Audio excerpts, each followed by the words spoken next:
It is 11:30 in the morning.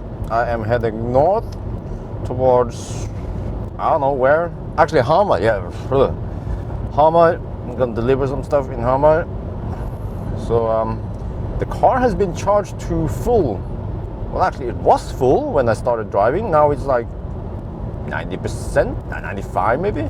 Can't really tell because the analog gauge is not accurate enough. But anyway, yeah, so I'm not sure where I will stop first. I probably want to stop in Nebbenes. Yeah, I could go all the way to Espa, but that will probably require some eco driving, and this stretch here has actually motorway. So if I can choose between driving slow and driving fast, I will drive fast. Yeah, because you actually save some time there, because the fast chargers charge so fast. Yeah, and we have plenty of chargers on the way there anyway, so I just have to avoid certain chargers that might not work. We don't know, but yeah, all right.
We are in Nebbenes. I'm juicing up and I'm gonna eat salad. Yeah, this is my breakfast.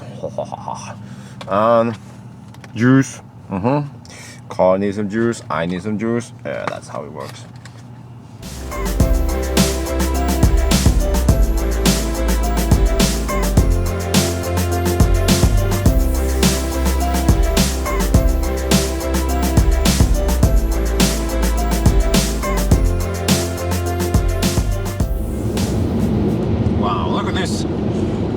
We have the adaptive cruise control set distance to, I don't know what the heck the number is, but it's the farthest away. Okay, you have some settings there, and it also shows you the car that it detects. So that's freaking far. Much farther than in the Model S or X. But still, I get some salt schmutz in the front windscreen. There, oh yeah, nice salt schmutz. But the windscreen, the nozzles are awesome. Okay, I'm gonna spray. Look, they spread so well. Oh, that is like, I don't know, it's not a luxury, it's a must in cars. And I just noticed the window, it has like tiny little like threads. So it's, of course, it's heated. The front windscreen is heated. I just noticed now. It's kind of hard to spot them at night. So I should try to test it. Here it is. You switch it on to heat the windscreen. We don't have too much ice or snow to test it now, but maybe I'll try the thermal camera.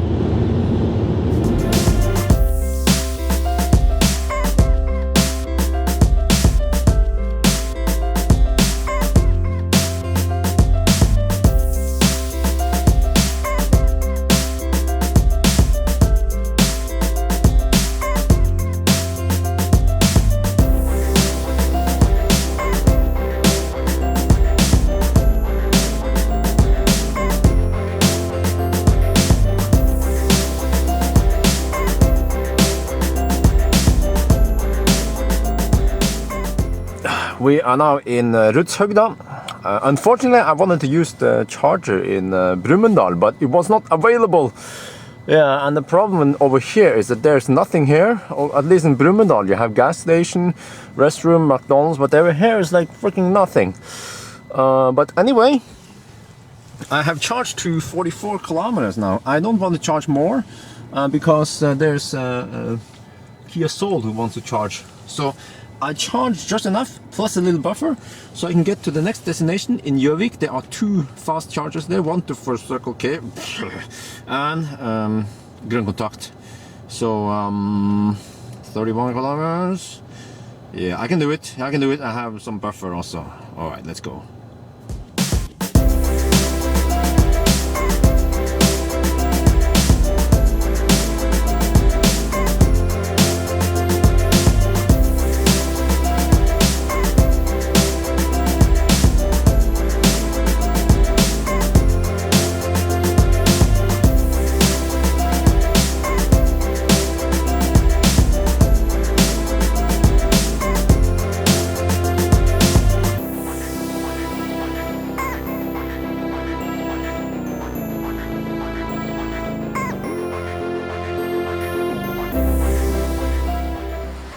We are now in Gjøvik, juicing up at Grønn Kontakt. If I can choose between Grønn Kontakt and Circle K, I will take Grønn Kontakt. And also Grønn Kontakt, they have so-called volume discount. So the more you charge, cheaper it gets. Up to 40% discount. Oh yeah. But anyway, I think I'm gonna go to Circle K and grab some food. Oh, I have to fill my cup. Yeah, okay. So you know the e-Golf has adaptive cruise control, and in order to use the cruise control, you know, it needs this one, the radar, and it is actually heated. So it has melted all the snow in the center. I'm gonna show you here with the thermal camera that the core of the radar is heated. And you know what? I've been driving through some snow and I never had any issues with blocked radar, unlike Tesla. I'm not sure about Tesla. I should do the same with the Model X to see what's up with that. But in a Tesla, you know, the radar gets blocked all the time. Like a little bit of snow, and then I can't use the adaptive cruise control. Let's see, what else can we... Ooh, okay, well, the car is heating up the cabin. You know, I should also try the heated front windscreen. See how that looks like. Now this is just heat from the nozzles, which are located there. So I'm gonna try it out. Try to switch it on. See how it goes. Okay, so I'm gonna switch on the heated seats on the passenger side and the heated front windscreen. So let's see. I think it should take a couple of seconds. But it is also kind of difficult to film glass because glass will reflect heat. So I'm not sure if I will get any good results there. I just have to try. This is like the first time I tried. Whoa, do you see the color change already? Whoa! Seems like the temperature is rising. It seems like I cannot see the individual... whoa, what the... Whoa! Okay. Seems like I cannot see the individual... strings. Maybe it's too far, too close to, yeah. Alright, but what about the heated seats? Okay, so it just looks like this. No, pretty nice seats. Now look at the heated. Oh, okay. Yeah, alright. You know, I get the impression that the heater is kind of slow in... I'm not sure why, but it's kind of slow. But once it heats up, then you get nice warm butt, and you see, you also get heat not only in the center of the seat, but also on the side support. That's actually pretty nice. I've sat in some other cars which only had heating in the center, not in the side support, and that the side kind of felt a little bit cold. So it's coming, but it's kind of slow. Oh, actually has some for the neck too. Wow, that's nice. Oh, I'm trying to do this with Yeah, I could shoot with the camera itself, but the sound is not the best. That's why I do this weird setup here. All right, but anyway, I think we've been playing around a little bit long now. 146 kilometers. What, are you crazy? Nah, ain't gonna happen. I'm not gonna drive 146 kilometers in a single charge. The plan now. So let me show you here. We are in Gjøvik. I have to pick up 6 chairs. That's gonna be freaking interesting, because I'm not sure if I'll be able to fit 6 chairs in this tiny car. And then I'm gonna go back home to Oslo, and I have 2 options. I can either drive Highway 4 back to Oslo, or I can go this way to Minnesund and then back here. And the problem with Highway 4 is that there's like one charger in Roa over here somewhere. That's it. This stretch has nothing, and I don't know if there are some cars there, then you know I'm kind of stuck waiting for them. So it is actually safer to go this way, even though it is longer. Instead of here you have Nebbenes, you have lots of chargers here around E6, and also probably less traffic. Well, we have 4-lane motorway here, but this is a 2-lane highway. So the fastest route, I guess, in the evening when there's no traffic will probably be this way, but because of the circumstances and because of the car I'm using, I will probably take this route. And you know, I don't usually take this route, so we're gonna see some different scenery here.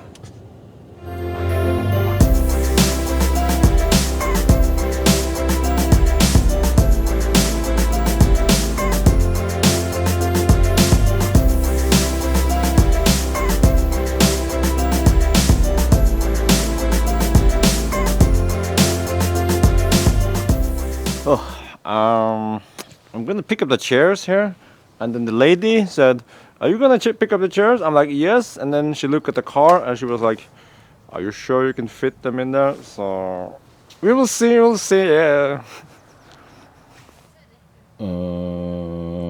Here they are, 6 of them, and then they cannot be folded or anything. And I can't even see how they're supposed to fit in a Model X or S. How the heck am I supposed to fit this in a freaking Golf? 6 of them. So I folded everything flat, but okay, let's just try to get them in, see how it goes. Okay, I push the seat all the way forward, and then you know I look at the geometry of the chairs and figure out how I can like stack them together, because they take up a lot of volume, but you can arrange them so they don't take up too much space. See, I even have like spot for 2 or 3 more banana boxes here. Maybe some banana boxes on top there. So, and here also more banana boxes. Lots of space. I haven't even opened the space under the trunk here. So that's 6 chairs in here. I think the doors should close. So just gonna strap stuff together and wrap some blanket around them, and then off we go back to Oslo.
We are now in Nebbenes. I'm fast charging. There are some Teslas over here, but I'm not charging at the supercharger. I'm charging at the 50 kilowatt DC fast chargers, which is the best for now, yeah, for me. So what have I learned so far from these trips with the smaller cars? Well, most of them are city cars, unfortunately, with the range of today's cars, except for maybe Ioniq and the Kia Soul can work. Maybe it's better in summer. And what I haven't tested yet, but I will test in 2 weeks, BMW i3. Oh yeah, and of course, the Nissan Leaf 30 kWh one. So, the upgraded ones, they actually work on long trips way better than the old one. I mean, 50% higher capacity, well, in some of them, doesn't sound that much, but it is actually a lot, because what I've seen here is that the range is so short that you can't, I mean, there are of course more fast chargers than superchargers, but in many situations you have to, pick your charging stops, and it usually ends up that you have to like drive for 45 minutes and then charge for half an hour, and then drive another 45 minutes, 1 hour. So it's very cumbersome. Of course, if you can juice up faster, that would be great. The Ioniq can use up faster. It also, I get the impression that the Kia Soul also charges faster than the smaller ones, and that kind of makes sense, because a bigger battery pack can sustain high charge for a longer time. For instance, this one is kind of small, 24 kWh. You get like 40-45 kilowatt for I don't know how long, but not too long, and then it has to taper off. Whereas a bigger pack can sustain that higher power over time. And what does it really mean? Well, if you want to move fast, like I do sometimes, you don't want to sit and wait for 90% or even 100%. That takes working forever. So what you want to do is charge to, let's say, 70%. And yeah, with a small pack, 70% is not much at all. But in a bigger pack, the improved packs, then it can mean a big difference. It can actually mean the difference between having to stop at whatever charger and then you can leap to the next one, and it would be way better. But of course, Tesla as of today is the best choice if you really have to travel far, like I do. So but I mean, you can do it with the other cars. Like occasionally you can take some trips, you just have to count in some extra charging time, but it's not impossible. And the way, I mean, it is possible because Fortum, Grønn Kontakt, and pretty much those two in Norway, they have improved the charging infrastructure a lot. So this wouldn't have been possible 2 or 3 years ago. It would be like crazy to try this trip. But now, this weekend, it's okay. Yeah, we have some problems, yeah, of course, but I mean, as long as I plan a little bit ahead, then it's quite doable. Alright, so let's see, what are we doing now? Wow, we came here 10 minutes ago. I was almost out of juice. I have 5 kilometers left, so in 10 minutes I added 40 kilometers. And so let me see, 40 kilometers in 10 minutes. That's very fast. Well, I mean, it kind of fast in the beginning, but already soon enough it will start tapering off. So I have to deliver the chairs over here on the western side of Oslo, and then I'm gonna go home. So I need 70 plus, I need like 80 something kilometers. That means a 90% charge or something. Yeah, maybe I'll sit and wait. I still haven't checked my Facebook and all that stuff. But if I was in the rush, I would probably only charge to 70% and then top up somewhere on there. But I mean, I'm making a video right now, so I don't want to make too many maps, because that's also like, drive for 50 kilometers and then, yeah, you know what I mean. All right. Man, I've been sitting here for like 20 minutes and I was like, feels a little bit cold. Like, I was like, didn't feel too much heat coming from the vents, and then freaking eco mode was on again. Like, the problem with e-golf is that when you have like 32 kilometers left, which is 20 miles, the car will default to eco mode. Let me show you here. So I usually use normal. At 32 kilometers it will automatically switch to eco, but I can override it and switch back to normal. And then what was it again? When it drops to like, was it 20 something kilometers, it will, I can't use normal again. It will force me to use eco, or maybe it was 16 kilometers, 10 miles. And then when I drop under 10 kilometers, it will force me to use eco plus and will restrict lots of shit. But the problem is, once I start plug in again, it still stays at whatever mode. So I have to switch back. It's kind of annoying. And also some other things that is annoying. This one, the adaptive cruise control distance, because it is a soft button, or I don't know why, but every time I start the car, it will default to the middle one here. So if you want whatever distance, you can't save it. You have to set it every time. And also same with this one, 23 degrees Celsius. Sometimes it seems like sometimes it remembers, but many times it will reset back to 22 degrees. Well, like, what the heck? So can't it just remember stuff? But I mean, how are we looking now? 82 kilometers, or how many percent am I don't know. You know, this is really clumsy. I don't know how many percent that is, because the guessometer, the GOM, it will just say something. Let me switch on some lights here. It seems like I'm not sure how many percent that is. It's really hard to tell. Maybe like 80% or something. So it is actually easier for me to turn back and turn my head and then look at the charging station behind me. All right, and then that one tells me, oh, I have 84%. What the heck? Can't the car just show me how many percent it has? Okay, let me see. Car. E-manager. Nah. Alright, I'll give up.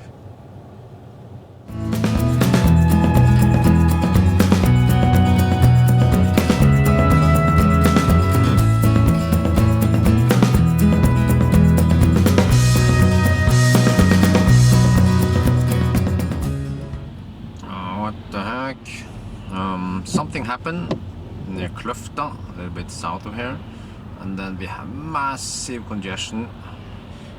But what the heck? Okay, don't mind the wipers, they are ready for replacement.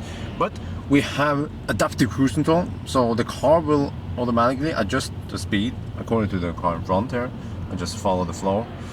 So this is a very nice feature. Again, you know, not every EV has it. So if you drive a lot in congestion like this, then I would highly recommend getting one of the car with adaptive cruise control. It's so convenient. If you've never tried it, then you don't know what the heck, what is good. Well, you should try it at least if you haven't tried it. It is so nice.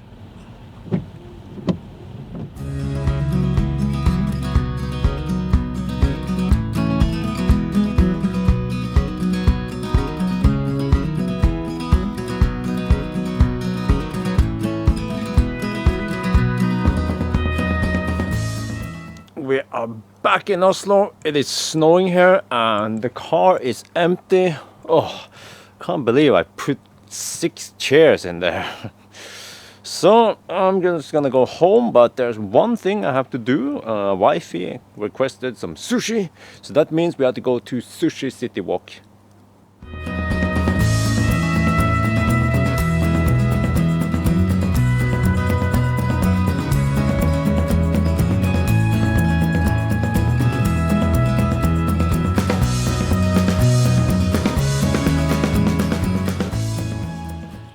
Yeah, here are the sushi pieces. This is tempura maki, and this is just regular sushi. Oh, finally, I'm gonna go home, eat, and relax.